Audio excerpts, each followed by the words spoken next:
తెలంగాణ అంటేనే బీఆర్ఎస్ అనే ప్రచారం చేసే ప్రయత్నం చేస్తున్నారు బీఆర్ఎస్ పార్టీ నాయకులు. ఈరోజు వాళ్ళ గురించి అనుకూలంగా రాసే పత్రికలే తెలంగాణ పత్రికలు, వాళ్ళ గురించి అనుకూలంగా చూపించేటువంటి టీవీ ఛానల్లే తెలంగాణ ఛానల్ అని చెప్పి, ఈ రాష్ట్రంలో మా గురించి ఎవరు నెగిటివ్ మాట్లాడొద్దు, మేము చేసిన తప్పిదాలు చూపించొద్దు, మా దరిద్ర 10 ఏళ్ల పాలన గురించి మాట్లాడొద్దు అన్న ఉద్దేశంతో మీరు అక్కసుతోటి తెలంగాణలో ఆంధ్ర ఛానల్ అని చెప్పి తెలంగాణ ఆంధ్ర సెంటిమెంట్ను మళ్ళీ రేకెత్తించే ప్రయత్నం చేస్తున్నారు.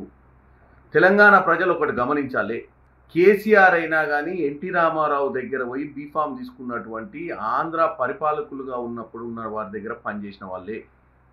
ఈరోజు వాళ్ళ అవసరాల కోసము ఆంధ్ర తెలంగాణ సెంటిమెంట్ను మరొకసారి తీసుకొస్తున్నారు. ఇంతకు ఈ కేటీ రామారావు అంటే కల్వకుంట్ల తారక రామారావు గారి పేరు కూడా కేవలం కేసీఆర్ గారు ఒకప్పుడు ఆయన బీఫామ్ కోసము అబద్ధం చెప్పి తర్వాత వచ్చి అజయ్ అన్న పేరుని తారక రామారావుగా మార్చుకుర్రు. మరి తారక రామారావు అని పేరు పెట్టుకోవడానికి సిగ్గులేదు, కానీ ఆంధ్ర తెలంగాణ మధ్యన వ్యత్యాసం తీసుకొచ్చి అందరూ సుఖంగా ఉంటున్నటువంటి హైదరాబాద్ నగరంలో వీళ్ళున్నంత కాలము స్నేహం, కేటీఆర్ గారి స్నేహితులంతా ఆంధ్రవాసులు రాజులే. ఈయన తిరిగినటువంటి ఫిలిం ఇండస్ట్రీకి సంబంధించినటువంటి మిత్రులంతా ఆంధ్రవాసులే. ఈరోజు కేవలం మీ గురించి నెగిటివ్గా చూపిస్తున్న వాళ్ళను ఆంధ్ర పత్రికలు అని చెప్పి మళ్ళీ మీ దగ్గర చిల్లర వల్లరు ఉన్నటువంటి చదువుకున్న ఐపీఎస్ ఆఫీసర్లతో కూడా మాట్లాడిస్తున్నారు. ఏది రిజైన్ చేసి వచ్చినటువంటి ఐపీఎస్ ఆఫీసర్లతోటి.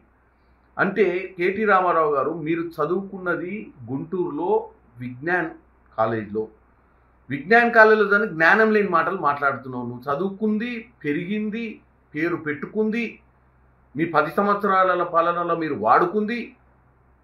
అప్పుడు వాళ్ళు ఎప్పుడు కూడా మీకు చెడు అనిపించలే. ఉద్యమం సమయంలో అనిపించిర్రు, తెలంగాణ ప్రజల్ని మభ్యబట్టి అధికారంలోకి వచ్చిర్రు. ఈరోజు హైదరాబాద్ని గ్లోబల్ సిటీ వేయాలనుకుంటున్నాం, తెలంగాణను గ్లోబల్లో ఒక మంచి రైజింగ్ తెలంగాణ స్లోగన్ తోటి కాంగ్రెస్ పార్టీ పోతుంటే ముందుకు, కాంగ్రెస్ పార్టీ మీద కోపాన్ని పత్రికల మీద, టీవీ ఛానళ్ళ మీద చూపిస్తే ఏమొస్తుంది? మీరు చేసిన 10 ఏళ్ల అధికారం గురించి, ఇప్పుడు మీరు చేస్తున్నటువంటి చెడు ప్రచారం గురించి మరి ఛానల్ చెప్పక తప్పదు కదా. చెప్పినప్పుడు మీరు ఒక రాజకీయ పార్టీగా ఉండి మంచిని చెడును రెండును ఆస్వాదించడం నేర్చుకోవాలి. మీరు పోయి దాడి చేయడమే కాకుండా ఇంకా దాడులు చేస్తామని చెప్పడం ఏంది? ఈ బీహార్ సంస్కృతి ఎక్కడి నుంచి వస్తుంది మన దగ్గర? కేసీఆర్ గారు, మీరు ఫామ్ హౌస్లో ఉండి మీ పిల్లలను, ముఖ్యంగా మీ అల్లుడు, మీ కొడుకు, వీళ్ళు రెచ్చగొట్టి కార్యకర్తలతోటి మాట్లాడిస్తుర్రు. సమాజం దీని గురించి ఏమనుకుంటుందో ఆలోచించాల్సిన అవసరం ఉంది కేసీఆర్ గారు. మీరు వాళ్ళని అరికట్టండి.